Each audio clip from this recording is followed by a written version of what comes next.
नमस्कार दोस्तों, स्वागत है आप सभी का exam Guru tips and tricks में। मेरा नाम है सौरभ देवनाथ। दोस्तों, ये है वीडियो नंबर 67। इसका मतलब हम पूरे के पूरे 660 very very important questions cover कर चुके हैं। दोस्तों, ये वीडियो तो आपको पता ही है होता है क्या, बाइलिंगुअल मतलब हिंदी और इंग्लिश में। वीडियो के एंड में आपके लिए एक होता है होमवर्क, जरूर से जरूर होमवर्क को करिएगा और अपना आंसर कमेंट सेक्शन में जरूर लिखिएगा। अच्छा, ये वीडियो होने वाला है बहुत ही स्पेशल। क्यों? पहली बार मैं किसी भी वीडियो के पूरे क्वेश्चंस, एडवांस के क्वेश्चंस देने वाला हूं, वो भी बहुत अच्छे अच्छे तगड़े कॉन्सेप्ट्स के। ठीक है, तो ध्यान से वीडियो को देखिएगा। एक एक क्वेश्चन अपने आप में बहुत मायने रखता है। ठीक है, और अरिथमेटिक के कोई भी क्वेश्चंस नहीं है, पूरे का पूरे एडवांस है। जिन लोगों को एडवांस करना है वो लोग बिल्कुल वीडियो को जरूर से जरूर क्या बोलते हैं, बिल्कुल कंसंट्रेशन के साथ देखिए। ठीक है, तो चलिए आज का जो वीडियो है आप लाइक करिएगा और सुनिए, शेयर जरूर करिएगा। ठीक है, बहुत प्यारे प्यारे क्वेश्चंस है। ठीक है, तो चलिए स्टार्ट करते हैं। पहला क्वेश्चन आज का, ध्यान से देखिए। क्वेश्चन बोल रहा है, एक शंकु के 3 समान भागों में काटा जाता है। एक शंकु को 3 समान, कितने? 3। ठीक है, फिर इनकी मात्रा का अनुपात क्या है? मात्रा बोलो या फिर और वॉल्यूम बोलो। वॉल्यूम बोलो या फिर वॉल्यूम तो हो गया इंग्लिश, या इसको बोलते हैं आयतन बोलो। ठीक है, आयतन बोलो। ठीक है, देखिए ये मेरे पास एक है क्या, शंकु। ध्यान से देखिएगा, बहुत इंपॉर्टेंट है। 1 भाग, 2 भाग, ये 3 भाग, ये 1 भाग हो गया, ये 2 भाग हो गया और ये तीसरा भाग हो गया। ठीक है, अब बोल रहा है कि क्या इनके इक्वल पार्ट्स में, मतलब ये हाइट अगर h है तो ये भी हाइट होगी h और ये भी हाइट होगी h। समझ में आया? तो इनका रेशियो क्या है, ध्यान से दीजिएगा, देखिएगा 1:2:3 ये लिख दिया। अब क्या करना है, इसका क्यूब कर देना है। क्यों करना है? बस करना है। ठीक है, अगर मैं उस कॉन्सेप्ट में घुसूंगा बहुत टाइम लगेगा और बहुत ज्यादा कॉम्प्लेक्स करने की जरूरत नहीं है, क्योंकि आपको एग्जाम जब आप देते हैं तो 8 से 9 आपको सब्जेक्ट्स पढ़ के जाने पड़ते हैं, तो उतना क्यों दिमाग लगाना। 1 क्यूब। ठीक है, उसके बाद देखिए 2 का बोला है, मतलब दूसरा पार्ट, तो 2 क्यूब माइनस ये जो पहले 1 का क्यूब था इसको माइनस कर देना है। अब 3 की बात करें तो 3 का क्यूब और जो पहले था, इसका क्या पहले था, 2 था, तो माइनस में 2 का क्यूब कर देना है। समझ में आया? अच्छा, अगर 4 पार्ट किया होता तो क्या होता, 4 अगर हुआ तो 4 क्या करता, 4 क्यूब माइनस 3 का क्यूब। समझ में आया? तो ये तो अभी है नहीं है फिलहाल, इसको क्या करते हैं, इसको हटा देते हैं। यहां देखिए, तो 1 का क्यूब 1 और ये हो गया कितना, 8, 8 माइनस 1 7, और ये कितना हो गया 27, 27 माइनस कितना हो गया 8, 27 और 8 करेंगे तो कितना होता है 19। 1:7:19। समझ में आ गया? ऑप्शन नंबर ए समझ में आ गया। चलिए, प्यारा क्वेश्चन था ना। अब ये और प्यारा क्वेश्चन है, देखिए आज के हर एक क्वेश्चन बहुत इंपॉर्टेंट है। ठीक है, अच्छा वीडियो का जो वो है पीडीएफ है वो मैं टेलीग्राम चैनल में अपलोड कर दूंगा। ठीक है, तो वहां से अगर आपको चाहिए होगा तो कलेक्ट कर लीजिएगा। ठीक है, देखिए अब बोल रहा है, एक 24 पक्षीय बहुभुज में कितने विकर्ण हैं? पॉलीगन्स में 24 साइड का पॉलीगन है, पूछ रहा है नंबर ऑफ डायगोनल्स कितने हैं। नंबर ऑफ डायगोनल्स का फॉर्मूला क्या होता है? ये होता है n into n-3 divided by 2। तो n क्या है, 24 है, 24 इंटू 24 माइनस 3 तो 21 डिवाइडेड बाई 2। इसका मतलब 12 इंटू 21, 12 इंटू 21 कितना होता है 252। Option number A. समझ में आ रहा है? आज का कॉन्सेप्ट मजा आ रहा है ना कॉन्सेप्ट्स में। चलिए ये तो और प्यारा क्वेश्चन है, देखते चलिए। बोल रहा है स्लोप पता करना है। क्या पता करना है? ढलान। किस किस के बीच में? एक पॉइंट है ए, एक पॉइंट है बी। कितना है इसका कोऑर्डिनेट्स दिया है 11 और 6, इसका कोऑर्डिनेट्स दिया है 8 और 2। इसके बीच में स्लोप पता करना है। अब देखिएगा कॉन्सेप्ट किसको बोलते हैं। हमको पता है y इज इक्वल टू होता है mx प्लस c। पता है कि नहीं? अच्छा, ये जो m होता है, इसी m को क्या बोलते हैं? स्लोप। हिंदी में बोले तो ढलान है ना, इसी को बोलते हैं। इसका मतलब कांस्टेंट को तो गोली मार देते हैं। चलो तुम जाओ, बाहर जाओ पहले, अभी हम इसका काम करेंगे। तो क्या होगा, y is equal to mx। तो m की वैल्यू क्या हो गई? m की वैल्यू हो गई x बाई वाई। अरे हुई कि नहीं हुई, बताइए ना, हुई ना। अच्छा, हो गई। अच्छा, तो इसका मतलब क्या? इसका मतलब अगर मैं बोलूं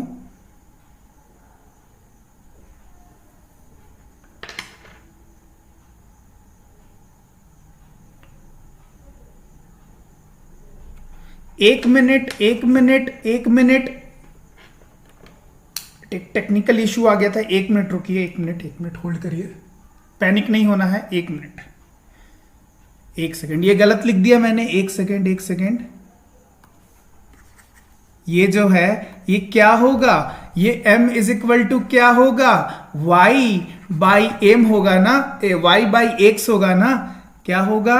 y बाई, एक सेकंड, y भाई x होगा। लेकिन ये मामला किसका है? 2 पॉइंट का है। इसका मतलब क्या हो जाएगा? m is equal to y2 minus y1 divided by x2 minus x1। समझ में आ रहा है कि नहीं समझ में आ रहा बताइए। तो इसको मैं, ये क्या है? ये x1 y1 है, ये x2 y2 है। कोऑर्डिनेट्स को पुट करिए और अपना आंसर लाइए। तो लाते हैं ना, m इज इक्वल टू क्या हो गया? y2 क्या हो जाएगा?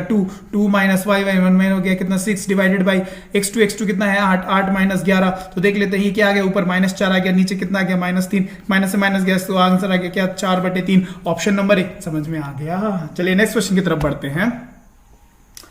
ये तो और अच्छा क्वेश्चन है, देखिए एक बार क्वेश्चन को। बोल रहा है find the area of the triangle having the vertices 3, 4, 6, 7 और 9, 11। ये देखिए, अगर ये एक सपोज ट्राइंगल है, मान लिया मैंने, तो ये A, B, C वर्टिसेस होंगे। और ये कितना दिया हुआ है? 3, 4, ये दिया हुआ है 6, 7 और ये क्या दिया हुआ है? 9, 11। पूछ रहे हैं इनका एरिया निकालो। आपको फॉर्मूला नहीं पता है, पता है तो बहुत अच्छी बात है, नहीं पता है तो ध्यान दीजिएगा। एरिया का फॉर्मूला अगर वर्टिसेस दिए हो तो क्या होता है? हाफ, उसके बाद x1 y2 minus y3 plus x2 y3 minus y1 plus x3 y1 minus y2 bracket close.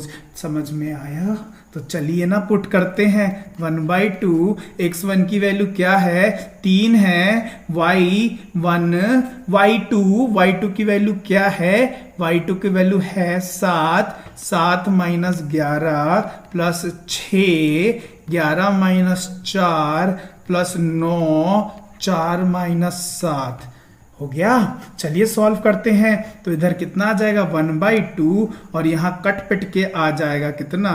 3। तो 3/2 कितना होता है? अरे 1.5 होता है ना। तो ऑप्शन नंबर 3 समझ में आ गया। Very important question and this is a very important formula. Just note it down if you don't have this formula. Let's move to next question. देख लेते हैं। ये तो और अच्छा क्वेश्चन है, देखिएगा क्वेश्चन क्या बोल रहा है। बोल रहा है 8, 3 और 4x plus 9y plus 11 is equal to 0 के बीच का लंबवत दूरी क्या है? What is the perpendicular distance between 8 and 3 and 4x plus 9y plus 11 is equal to 0।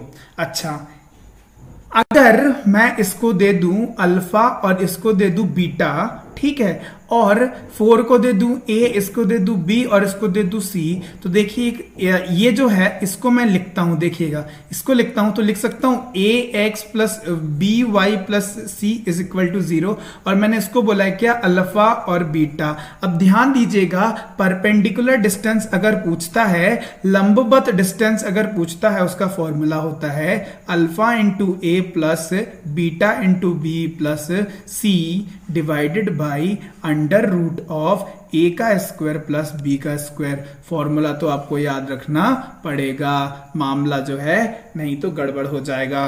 तो चलिए इसमें पुट करना चालू करते हैं। तो perpendicular distance is equal to क्या हो जाएगा? अल्फा की वैल्यू कितनी है? 8, A की वैल्यू 4 है, बीटा की वैल्यू 3 है, B की वैल्यू क्या है? 9 है, अरे है ना, प्लस C 11 है और divided by A square plus B square मतलब 16 प्लस 81। चलिए इसको सॉल्व करते हैं। तो ऊपर कितना आ जाएगा? 70 आ जाएगा और नीचे आ जाएगा कितना? Under root 97। इसका ऑप्शन है ऑप्शन नंबर ए। समझ में आया? नेक्स्ट क्वेश्चन की तरफ बढ़ते हैं। ध्यान दीजिएगा कैसे चुटकी में निकालते हुए चले जाएंगे। देखिए बोल रहा है यदि a की वैल्यू 95 है, b की 96 है, c की 97 है, तो a plus B plus C minus 3abc का मान ज्ञात करिए। समझ में आया? समझ में आया? अच्छा, ये जो क्वेश्चन है, ये क्वेश्चन जो है इधर पे एक चीज छूट गया, यहां क्यूब होता है, यहां क्या होता है? क्यूब होता है। तो ध्यान दीजिएगा, अगर ऐसा क्वेश्चन बोले आप बिल्कुल ये मत करके आइएगा। अच्छा ये बोला है तो 95 को मैं 3 बार लिख देता हूं, है ना, उसके बाद फिर क्या करूंगा, 96 को 3 बार लिख दूंगा, ठीक है, उसके बाद क्या करूंगा कि 97 का क्यूब कर दूंगा और फिर 3 इंटू 95 इंटू 96 इंटू 97 करते रहेंगे, पेपर खत्म हो जाएगा। तो इसका मान कैसे निकालेंगे? सीधे देखिए, अगर एक कॉन्सेप्ट होता है, अगर तीनों नंबर एक के बाद एक के बाद एक हो, तो जो बीच वाले का नंबर होता है, बीच वाले नंबर को 9 से मल्टीप्लाई कर दीजिए, आपको आंसर मिल जाएगा। इस केस में आंसर क्या हो जाएगा? 864, ऑप्शन नंबर बी। समझ में आया? अगर कंसेक्यूटिव नंबर्स में होते हैं, एक के बाद एक के बाद एक होते हैं, तो जो बीच वाला नंबर होता है उसको मल्टीप्लाई बाय क्या कर दो? 9 कर दो, आपका आंसर मिल जाएगा। समझ में आया? चलिए नेक्स्ट क्वेश्चन की तरफ बढ़ते हैं। तो क्या बोल रहा है? ax² plus bx plus 3 is divisible by x minus 2। देखिए ये क्वेश्चन जो है, ये क्वेश्चन आपका जो है इंग्लिश में है, मुझे भी पता है, इसका हिंदी में अनुवाद नहीं हो पाया, गुस्सा मत होइएगा, कमेंट सेक्शन में लिखिएगा मत, समझने की कोशिश करिए। क्वेश्चन में बहुत दम है, ध्यान से देखिएगा कितना मस्त क्वेश्चन कॉन्सेप्ट दूंगा। देखिए बोल रहा है जब ax² प्लस bx प्लस 3 को x माइनस 2 से डिवाइड किया जाता है तो रिमाइंडर क्या बचता है? 4 बचता है, और अगर x प्लस 2 से डिवाइड करेंगे, भाग देंगे, तो -2 बचता है। तो बोल रहा है a प्लस b का मान निकालो। सबसे पहले मैं क्या करूंगा, देखिए सबसे पहले ब्लू प्रिंट दे देता हूं। अगर x माइनस 2 है, x minus 2 is equal to 0 है, तो x की वैल्यू अगर 2 है, अगर x की वैल्यू 2 इसमें मैं पुट करूंगा इस इक्वेशन में, तो मुझे जब मैं पुट करूंगा तो मेरा रिमाइंडर निकल के आएगा, और रिमाइंडर बोला है 4 है, इसका मतलब जो निकल के आएगा उसका इज इक्वल टू कर दूंगा 4 के साथ। समझ में आया? इसी सेम कॉन्सेप्ट को x प्लस 2 को भी मैं इसके साथ वही करूंगा। x प्लस 2 है तो x की वैल्यू इधर पे -2 निकल के आ जाएगी, -2 इसमें पुट करूंगा और -2 पुट करूंगा तो उसका क्या आएगा? रिमाइंडर -2, और इस तरफ भी कुछ ना कुछ निकल के आएगा, दोनों इक्वेशन 1 इक्वेशन 2 आ जाएगा। फिर मैं a और b की वैल्यू निकालूंगा, फिर जोड़ूंगा तो फिर मेरा आंसर आ जाएगा। ब्लू प्रिंट दे दिया, सॉल्व करते हैं। देखिए ax² प्लस bx प्लस 3 था।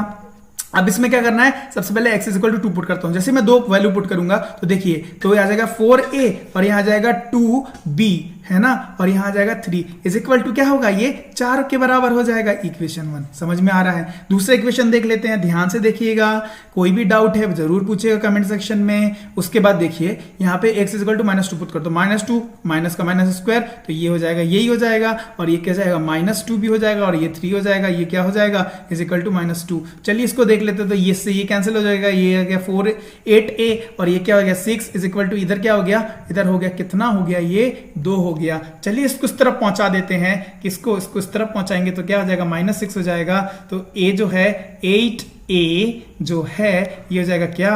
-4 हो जाएगा ना। तो a की वैल्यू क्या आ जाएगी? -1/2 आ जाएगी कि नहीं हो जाएगी? समझ में आया? अब ये इसकी वैल्यू तो आ गई, अब किसी भी एक इक्वेशन में पुट कर दो, किसी भी एक इक्वेशन में पुट करोगे तो v की जो वैल्यू आ जाएगी वह जाएगी 3/2। समझ में आया? अब क्या बोल रहा है? a प्लस b की वैल्यू निकालो, तो भैया 3/2 -1/2 वही तो है यार, a प्लस b, है ना। तो जब मैं काटा पीटी करूंगा, ये कितना है? ये होता है 1.5, और ये कितना होता है? आधा। 1.5 में से आधा निकाल दो, कितना बचता है? 1, ऑप्शन नंबर डी। समझ में आ गया? नेक्स्ट क्वेश्चन की तरफ बढ़ते हैं। ये तो बहुत प्यारा क्वेश्चन है ट्रिग्नोमेट्री का। देखिए क्वेश्चन बोल रहा है sin 37 is equal to x/y। अच्छा, तो बोल रहा है sec 37 प्लस cos 53। अच्छा, अगर ये 37 है, देखिए कैसा होता है ट्राइंगल, ऐसा होता है, अरे होता है ना। तो अगर बोल रहा है sin 37 क्या है, यहाँ पे दे देता हूँ 37, यहाँ क्या होता है? 90 डिग्री होता है। अगर यहाँ 37 यहाँ 90 तो यहाँ क्या हो जाएगा? 53। इतना तो आपको पता है। अच्छा, अगर ये 37 बोल रहा है तो साइन थीटा क्या होता है? परपेंडिकुलर अपॉन हाइपोटेन्यूज, है ना। परपेंडिकुलर मतलब ये है, इसका मतलब ये क्या होगा, ये आपका हो जाएगा परपेंडिकुलर। तो परपेंडिकुलर की वैल्यू क्या दी हुई है, परपेंडिकुलर की वैल्यू क्या दी हुई है, बताइए बताइए, x दी हुई है ना, ये दी हुआ है, तो ये हो गया x। हाइपोटेन्यूज मतलब h, तो ये हो गया ये। तो ये क्या होगा, ये इसका square under root Y square minus x square होगा। अरे यही होगा ना। तो चलिए ना, तो क्या पूछ रहा है, सेक 37। सेक 37 मतलब इसका जो है सेक 37 कितना हो जाएगा, यहां लिखता हूं सेक 37 प्लस कॉस 53। ठीक है, अब यहां देखिएगा सेक 37 कितना निकल के आ जाएगा, ये आ जाएगा क्या, y by under root of y square minus x square आ जाएगा ना, आ जाएगा ना। ये hypotenuse divided by base plus cos मतलब क्या होता है, बेस कितना दिया हुआ है, लेकिन ये किसका 53 का, तो बेस क्या हो जाएगा, इसका बेस x हो जाएगा, है ना। और जो है हाइपोटेन्यूज, हाइपोटेन्यूज क्या हो जाएगा, y हो जाएगा। हो गया, इसको सॉल्व करता हूं तो देखिए नीचे आ गया एलसीएम जो है वो ये दोनों को मल्टीप्लाई कर देता हूं, है ना। और यहाँ पे ये है तो ये इधर पे ये हो जाएगा, तो ये हो जाएगा Y square plus X into Y square minus x square. समझ में आ गया, ये आ गया आंसर। समझ में आया। चलिए नेक्स्ट क्वेश्चन की तरफ बढ़ते हैं। ये देखिए नेक्स्ट क्वेश्चन बोल रहा है न्यूनतम मान ज्ञात करिए किसका, x प्लस 5x प्लस 3। समझ में आया। अच्छा यहां पर एक चीज है, एक मिनट रुक जाइए, मैं एक चीज मार्क कर देता हूं। ये जो क्वेश्चन है ये है स्क्वायर, क्या है, square. X square plus 5x plus क्या है 3, इसका न्यूनतम मान निकालना है। क्या निकालना है, मिनिमम वैल्यू। चलिए सबसे पहले लिख लेता हूं, x square plus 5x plus 3, इसका क्या निकालना है, न्यूनतम, क्या न्यूनतम मान निकालना है। न्यूनतम मान का वैल्यू होता है, ध्यान दीजिएगा, c माइनस, एक सेकेंड अच्छे से लिख देता हूं, बढ़िया से लिख देता हूं। आपको तो पीडीएफ चाहिए होगा, तो पीडीएफ अगर चाहिए होगा तो कहां जाना पड़ेगा, टेलीग्राम में। ठीक है, तो देखते हैं c minus B square divided by 4a, ये होता है किसका फॉर्मूला, मिनिमम का। समझ में आ गया। तो चलिए पुट कर देते हैं, c की वैल्यू क्या है 3 है ना, तो 3 माइनस बी स्क्वायर मतलब कितना होगा 25 होगा ना, अरे होगा ना, बताइए ना। तो 25 डिवाइडेड बाई 4 इंटू ए की वैल्यू क्या है 1 ही है, इसका मतलब 4। चलिए इतना हुआ 12 माइनस 25 मतलब कितना हो गया -13, तो -13/4, ऑप्शन नंबर ए। समझ में आ गया। आज के आखिरी क्वेश्चन की तरफ बढ़ते हैं। ध्यान से देखिएगा, कितना प्यारा क्वेश्चन है। वीडियो को पॉज करिए, अगर आपने इसको सॉल्व किया इसका मतलब आपका स्ट्रट्स और इंडिसेस का कॉन्सेप्ट बहुत मजबूत है। ठीक है, ध्यान से देखिए, घातांक कारणीय जिसको बोलते हैं। चलिए क्वेश्चन देखिए, सॉल्यूशन कैसे होगा, देखिए ध्यान से। अच्छा इसको मैं क्या लिख सकता हूं, 19/2 लिख सकता हूं, क्यों, ये अंडर रूट में है। अच्छा इसके बाद क्या लिख सकता हूं, 3⁴, ये वही का वही लिख देता हूं। ठीक है, समझ में आया। अब देखिए क्या करता हूं, उसके बाद जो है ये जो है 4⁴ है, तो उसको मैं क्या लिख सकता हूं, 2⁴ लिख सकता हूं कि नहीं लिख सकता हूं। उसके बाद देखिए 9 के पावर m है, तो इसको क्या लिख सकता हूं, 3⁻² लिख सकता हूं ना, लिख सकता हूं। और ये जो है इसको मैं क्या लिख सकता हूं, मल्टीप्लाई में, ये सब मल्टीप्लाई में है ना, ध्यान दीजिएगा। तो अब इसको क्या लिख सकता हूं, 8 को 2⁻³ इंटू n लिख सकता हूं। बस ये जो है सजाने का है, बस सिंप्लीफिकेशन करना है। अब यहां देखिए इसको लिख सकता हूं 3 इंटू n, और 16 को लिख सकता हूं 2⁴ इंटू m लिख सकता हूं ना। अच्छा इसको देखिए, तो ये क्या है, 64 है। 64 का अंडर रूट 4 क्या होता है, इसका जो मतलब है ये होता है 4। अच्छा 4 बनाना है, तो मैं क्या है 4 को लिख सकता हूं 2⁻³ मतलब 8, और डिवाइडेड बाई 2 कर देता हूं, तो वो तो 4 ही हो जाएगा ना। तो इसको मैं लिख देता हूं क्या, तो इसको लिख देता हूं 2⁻³ 3/2। समझ में आ गया, समझ में आ गया। अब जो दो वाले बेस हैं उसको एक तरफ कर लेते हैं, तो ये इधर क्या आ जाएगा 19/2, इधर पे क्या आ जाएगा, अच्छा बेस अगर सेम है तो पावर्स क्या होते हैं, सम हो जाते हैं, प्लस होते हैं। 19/2 प्लस 4 प्लस 3 इंटू n इस तरफ हो गया, और यहाँ पे 3 के पावर 2 है, तो यहाँ पे जो है एक ये वाला पावर एक ये वाला पावर, तो एक लिख देता हूँ 4 + 2m। समझ में आ रहा है कि नहीं आ रहा है बताइए। अच्छे क्वेश्चन है ना। तो इस तरफ देखिए, इधर पे भी मामला सेट है, इधर पे क्या हो गया 4m + 3/2 एक तरफ है, और यहाँ पे 3 इंटू n है। देखिए दो इक्वेशन समझ में आ गया, एक 2 टू द पावर ये है तो इधर पे भी ये है, इसका मतलब लिख सकता हूँ 19/2 + 4 + 3n = क्या है 4m + 3/2। समझ में आ रहा है कि नहीं। और यहाँ पे एक और है क्या 4 + 2m = n है ना, समझ में आ रहा है। अब देखिए ये जो n की वैल्यू निकल के आई, इसको जो है यहां पुट कर दीजिएगा। जैसे ही पुट कर देंगे तो ये जो m है इसकी वैल्यू निकल के आ जाएगी। ये तो आप कर सकते हैं ना, वीडियो लेंदी हो रहा है ना इसलिए मुझे ये करना पड़ रहा है, आई एम सॉरी, लेकिन आप ही का फायदा है ना। तो m की वैल्यू क्या होगी -12, ऑप्शन नंबर बी। चलिए आज का होमवर्क का क्वेश्चन देख लीजिए, आपके लिए है अरिथमेटिक का क्वेश्चन, बड़ा प्यारा सा क्वेश्चन है, सॉल्व करिएगा, प्रीवियस ईयर का है। अगर आपको वीडियो पसंद आया तो वीडियो को आपको क्या करना है, लाइक करना है। चैनल को सब्सक्राइब नहीं किया तो चैनल को आपको सब्सक्राइब करना है।